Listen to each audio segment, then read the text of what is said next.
আপুনি আহা আগত বহুত চিন্তা কৰিব আপুনি আহা আশা কৰিছিলোঁ কিবা কিন্তু আপুনি ইয়াত অশান্তি সৃষ্টি কৰিব আহিছে you are biased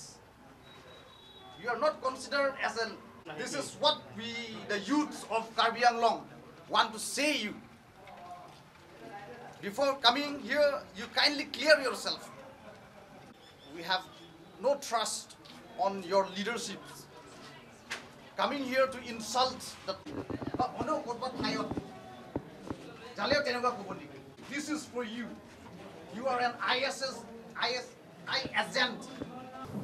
So this visit reflects the Congress party's mindset that the tribal people are incapable of growth, development or achievement. The tribal people of Karbi Anglong suffer systematic suppression and oppression during Congress rule. As the speaker before me has already mentioned that during Congress rule, we have experienced a very, very bitter experience during their rules. I myself have written several memorandum to the late Chief Minister, late Tarun Gogoi, but no response. The tribal people suffer in this way under Congress rule. As a responsible leader, Gaurav Gogoi should refrain from such kind of unbecoming, uncalled for activity. আচ্ছা প্ৰথমতে আমি ভাবিছিলোঁ যে like it's a democracy country যে ইয়াত মানে ৰুলিঙো থাকিব অপজিশ্যনো থাকিব মানে এটা অপজিশ্যন নেতা হিচাপে গৌৰৱ গগৈ ডাঙৰীয়া সাংসদ এতিয়া আৰু লগত এতিয়া আসাম প্ৰদেশৰ প্ৰেচিডেণ্ট সি আহিছিলে কাৰ্বি আংলং ভ্ৰমণ কৰিছিলোঁ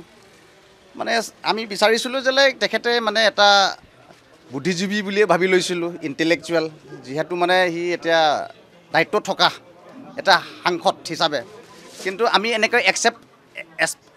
এক্সপেক্ট কৰা নাছিলোঁ যে লাইক কাৰ্বি আংলঙত আহি সি মানে অশান্তি সৃষ্টি কৰিবলৈ সি আহিছে আমি এইটো অনুভৱ কৰিছোঁ আৰু দেখা পাইছে তেখেতে আহি মানে খালি ইয়াত কি লোকৰ ঘৰটোহে সি দেখাবলৈ পাইছে নেকি ইয়াত কিমান আছে কাৰ্বি আংলঙত ইছ্যু আজি যদি সি স্বাস্থ্য বিভাগৰ কথা যদি কয় কাৰ্বি আংলং স্বাস্থ্য ক্ষেত্ৰতো মানে আমাৰ এতিয়া অলপ উঠি আহিছে লাগিলে আকৌ মেডিকেল কলেজখন যাব লাগিছিলে বা অন্য আৰু বেলেগ ঠাইত যাই কিনি অলপ তাত মানে চাব লাগিছিলে আৰু যোগদান কি কৰিব পাৰে সি এইটো আমি বিচাৰিছিলোঁ তাৰপিছত আমাৰ ইষ্ট কাৰ্বি আংলং হওক পশ্চিম কাৰ্বি আংলঙত হওক মানে এডুকেশ্যন ক্ষেত্ৰতো আমি মানে বঞ্চিত হৈ আছে আৰু পিছ পৰি আছে তথাপি এতিয়া অলপ উঠিছে তাৰপাছত আকৌ মানে উঠাবলৈ ই মানে চেষ্টা কৰিব লাগিছিলে কিন্তু তাৰ ইণ্টেনশ্যন সেইটো নাই শিক্ষা ক্ষেত্ৰতো নাই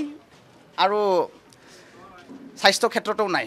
মানে আমি এক্সপেক্ট কৰিছিলোঁ তো লাইক এতিয়া আমি কি এক্সপেক্ট কৰিব পাৰিম আৰু আহি ক'ৰবাত আহি কিনে RTI কিবা কৰিবলৈ অহাৰ নিচিনা লোকৰ ঘৰটো মানে এইটো মানে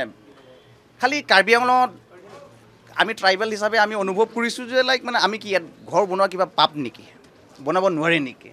আৰু সি যদি ঘৰৰ কথাই যদি ইমানেই ক'ব বুলি ক'লেতো সি নিজৰ পাৰ্টিৰ মানুহটো চাব লাগিছিলে নিজৰ পাৰ্টিৰ লিডাৰ ৰকিবুল হুছেইন ডাঙৰীয়া তথা প্ৰদ্যুৎ বৰদলৈৰ ঘৰটো চাব লাগিছিলে সি বায়াছ হ'ব নালাগেতো যদি এটা সাংসদ হিচাপে অপজিশ্যন লিডাৰ হিচাপে সি কি এইটো ফাল্টু কাম কৰিছে সেইকাৰণে আমি তেখেতে অহাটো আমি মানে নিন্দা জনাইছোঁ আৰু ধিকাৰ জনাইছোঁ সি কাৰ্বি আংলঙত মানে অশান্তি সৃষ্টি কৰিবলৈ আহিছে ভাল উদ্দেশ্য লৈ অহা নাই ইয়াতে সেইকাৰণে মানে ৰাইজে ওলাইছে প্ৰতিবাদ কৰিছে সেইটোৱে আৰু তাক আৰু মই নিজেও আজি মানে ভুক্তভোগা এটা ইউথ ইমাৰ্জিং ইউথ আমি ছাত্ৰ সন্থা কাৰ্বি ছাত্ৰ সন্থা তাৰপাছত আৰু কুকি ছাত্ৰ সন্থা আৰু আদি কৰি ইয়াত জাতি জনগোষ্ঠীৰ এই ইউথবিলাকে ওলাই আহিছে আৰু জইণ্ট প্ৰেছ মিট কৰিছোঁ আৰু আমি এই তেনেকুৱা নেতা আমাক নালাগে আৰু তেনেকুৱা নেতাক মানে আমি কাৰ্বি আংলঙৰ পৰা বহিষ্কাৰ কৰি দিব লাগে এই মানে সি অকল এইটো বাৰ বুলিয়ে নহয় নেক্সট টাইম যদি তেনেকুৱা চিন্তা মনোঠেক যদি লৈ আহে সেই কাৰ্বি আংলঙৰ পৰা আমি মানে এতিয়াতো খালি আমি ইউথবিলাক ওলাইছোঁ বুলি নহয় গোটেই কাৰ্বি আংলং ৰাইজে ওলাই আহিব তেনেকুৱা আহিব নালাগে সেইটো মই তেখেতক শুকুৱাই দিছোঁ আপোনালোকৰ এই প্ৰেছ মাধ্যমৰ যোগেদি